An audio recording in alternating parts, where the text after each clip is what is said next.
Mensagem ao profeta católico Pedro II, Bento da Conceição, Taquaras, município de Balneário Camboriú, Santa Catarina, Brasil. O paraíso. As flores do campo. Elas crescem cada qual conforme sua espécie e mostra sua beleza, suas cores e seu perfume. E, no entanto, não precisam dos cuidados dos homens, pois a própria natureza se encarrega, sendo que ela é dirigida por mim, assim como todas as vidas, porque não existe sobre a terra algo que fosse feito pelo homem e que viesse a ter vida. Em toda a história da humanidade, tudo teve um começo.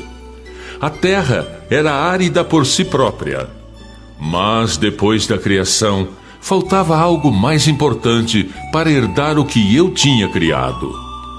Então dela tirei o barro e formei um ser que também não viesse a morrer, assim como a terra, pois este planeta não criei para ter um fim.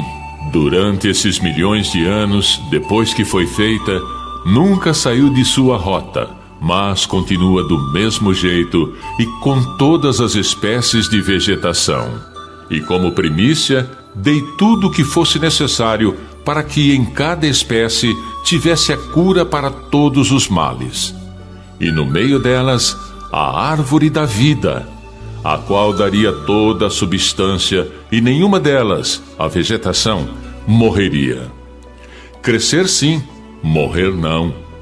Mas tudo começou pela ganância e pela desobediência, fazendo desaparecer as flores do campo que enfeitavam toda a terra com suas fontes naturais, seus rios, suas cachoeiras, seus bosques e muitas espécies de animais e pássaros. Então, meus filhos, o que vocês estão vendo hoje não se compara com o que era no começo, quando criei este planeta. Era um só paraíso, antes do homem ser criado. Mas, pela minha misericórdia, queria ver ela toda habitada, assim como era no céu, onde antes eram só os anjos e minha progenitora, para que quando chegasse o tempo certo, ela viria a nascer por um casal que tivesse a força da fé e a esperança que sonhara por muitos anos, ter filho. Guardei por algum tempo Joaquim e Ana, preservando-os para serem os pais de minha Santa Mãe Maria. E nela derramei meu Santo Espírito, tirando-lhe a mancha do pecado original, para ser pura e para depois vir a ser a Mãe de Deus. Com isto, fiz que tudo acontecesse, para dar vida novamente a todos. Mas poucos me aceitaram. Então começou novamente, depois de minha crucificação, a ganância e a desobediência até ao ponto de como hoje está. Pois só o que se vê é escândalo por toda a parte do mundo, além da fome, miséria, desrespeito e matança, começando desde o aborto até os mais idosos, os quais morrem à míngua, sem terem quase recurso algum. Hoje, o que eu quero esclarecer nesta mensagem, dizendo a vocês, meus filhos, é que um pai amoroso, quando vê seus filhos chorando de fome ou doentes, ele se estribucha de todas as formas para amenizar os sofrimentos de seus filhos. É isto que vou fazer tão logo, onde vou juntar os que me restam e lhes dar vida nova e tudo o que precisarem. Assim farei como gostariam que fosse. Os campos cheios de flores de todas as espécies e perfumadas, e tudo funcionando como criei no começo. Aguardem, meus filhos. Em breve, muito em breve, vocês verão tudo isto. Passarão o céu e a terra, mas as minhas palavras não passarão. Mateus 24, 35. Jesus.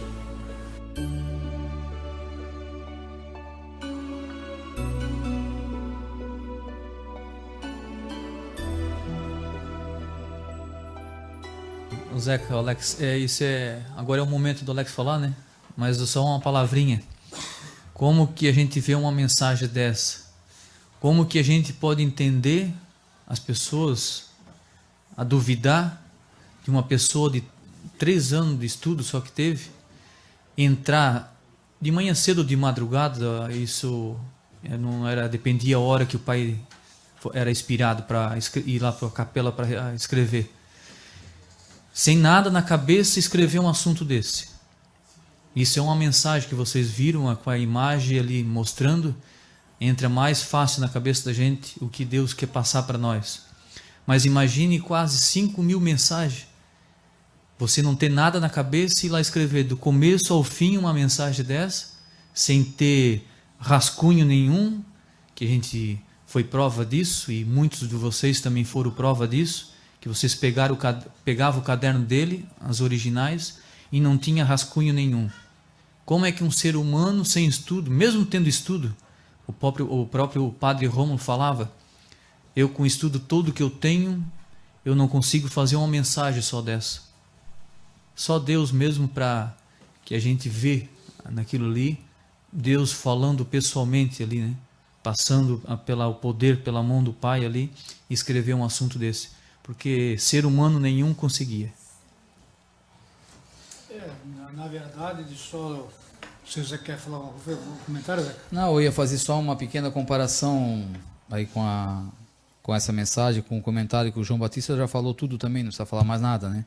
Mas assim, a gente vê a dificuldade que existe do meu lado, né? Que eu faço esse programa diário para mandar para as pessoas, e eu já tenho na mão ali a mensagem para ler, né? Não vou pensar, já está pronta. Eu leio, tem dia que eu leio quase 30 mensagens, que eu fico o dia inteiro ali, eu saio daqui, depois da oração do Santo Terço, e vou para lá, para o meu quartinho, lá onde eu faço a gravação, leio uma mensagem, não tem inspiração, leio outra, não tem, leio outra, não tem, e às vezes vou conseguir fazer um programa meia-noite, às vezes 11 horas, às vezes 1 hora da manhã, mas depois de eu ter lido já 30 mensagens, bem dizer, né? Só para mim comentar aquilo que eu já li, né? Imagina criar isso daqui. Todo dia uma história diferente. Então não tem comentário.